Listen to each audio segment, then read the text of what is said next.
Hello किसान भाइयों आज मैं आपको इस वीडियो के माध्यम से बताऊंगा कि आप किस तरीके से इस जून माह में आप दोस्तों एक सब्जी वर्ग फसल ऐसी है जिसकी डिमांड हमेशा बनी रहती है और दोस्तों बहुत ज्यादा आने वाले समय में इसकी डिमांड रहती है। तो किसान भाइयों कौन सी वो फसल है ये जानने के लिए इस वीडियो पर बने रहिए।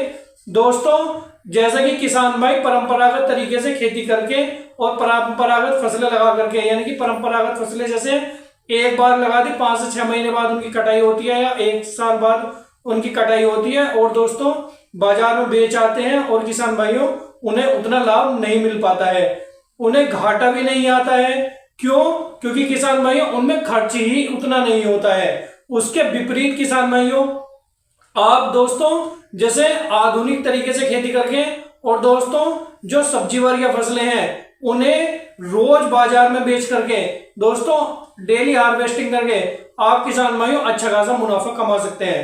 तो दोस्तों उनमें से ही आज मैं एक फसल की बात करूंगा, छोटी जरूर है परंतु किसान भाइयों 2-3 लाख रुपए आराम से किसान भाई कमा सकते हैं। जो नया किसान है वो भी आराम से कमा सकता है। तो किसान भाइयों पूरी जानकारी के लिए हमारे इस वीडियो पर बना रहिए, वीडियो बिल्कुल भी आपको स्किप नहीं करनी है। और किसान भाइयों मैं आपको बता दूं जब आप इस समय पर कोई भी सब्जी वर्गीय फसल लगाते हैं तो किसान भाइयों आपको 10 से 15 दिन तक उसमें कड़ी मेहनत करनी पड़ती है। तो दोस्तों आपको घबराना नहीं है, उसका रिजल्ट आपको आने वाले समय में देखने को मिलेगा। तो किसान भाइयों कौन सी वो फसल है और किस तरीके से मैं आपको जानकारी देने वाला हूं, मैं विकास राज आपके अपने YouTube channel I love farming में स्वागत करता हूं। किसान भाइयों मैं समय समय पर आपको खेती से संबंधित जानकारियां देता रहता हूं।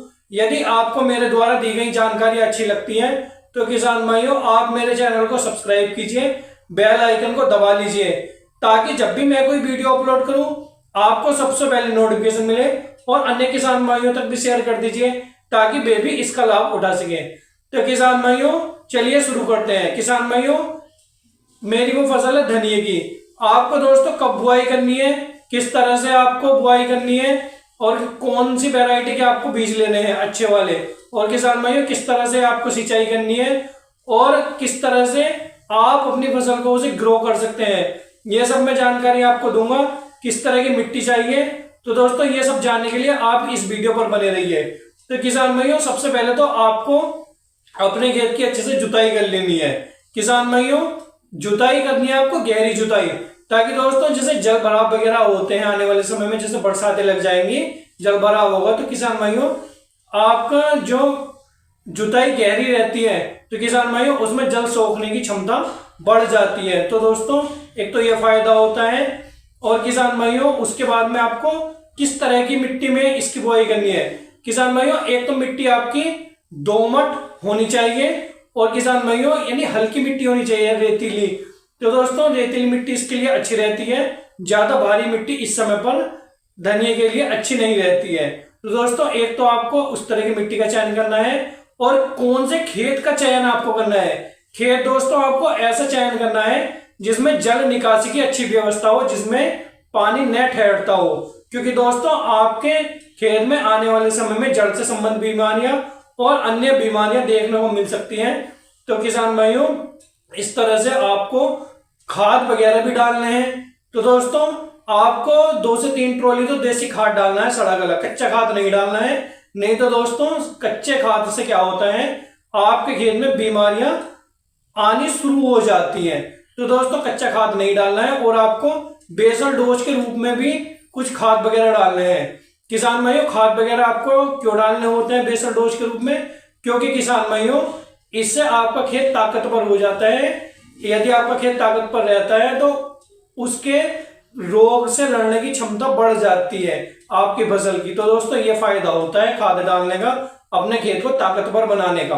और किसान भाइयों आपको देसी खाद के साथ साथ में कुछ रासायनिक खाद वगैरह भी डालने हैं। आपको जैसे महाधन डालना है एनपीके 1 बैग और आपको स्मार्ट टैग डालना है 12-32-16, ये भी आपको 1 बैग डालना है। और दोस्तों सल्फर आपको दोस्तों 10 किलो डालना है। ये दोस्तों आपको आखिरी कल्टीवेशन से पहले डालने हैं ये खाद वगैरह। और उसके बाद में आपको फिर जुताई करनी है, रोटावेटर निकलवा देना है ताकि दोस्तों ये खाद आपके अच्छे से जमीन में मिक्स हो जाए।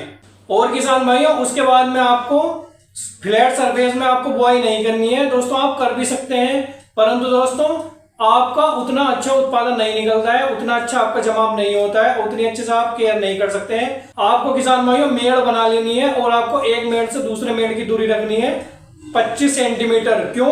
क्योंकि किसान भाइयों आपके उसमें जब गैप रहेगा थोड़ा, तो दोस्तों आपके उसमें जैसे बीच में पानी भर जाता है तो वो पानी का असर आपके धनिये में नहीं होगा, वो जड़ों तक नहीं पहुंचेगा, जिससे जड़ गलन की समस्या आने वाले समय में नहीं आएगी।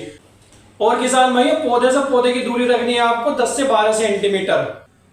और किसान भाइयों आपको 30 दिन बाद में यानी कि 1 महीने बाद ठीक आपको लेना है किसान भाइयों महाधन 1261 और एनपीके 19-19-19, इन्हें दोनों को मिला करके आपको किसान भाइयों अपने खेत में छिड़क देना है, यानी कि किसान भाइयों आपको स्प्रे कर देना है।